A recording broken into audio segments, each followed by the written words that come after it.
দেবী ভগবতী হইতে সারা বিশ্ব জন্মিয়াছে।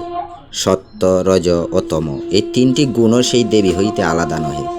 এই তিন গুণের দ্বারাই সৃষ্টি স্থিতি প্রলয় হইতেছে, জগতের সব ভাঙাগড়া চলিতেছে।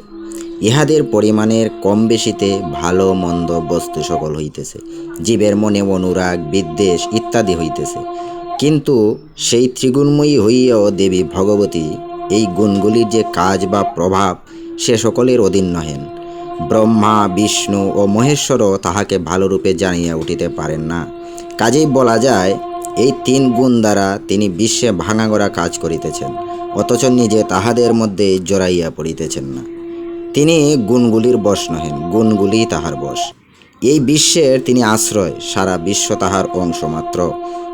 দেবীর রূপ বা ভাবের কখনো পরিবর্তন নাই, তবে যে তাহার এক এক রূপ এক এক সময় দেখা যায়, ইহা দেবতাদের ও ভক্তদের কার্য সাধনের জন্য তাহার অলৌকিক মায়া মাত্র। জয় জয় মা জগজ্জননী।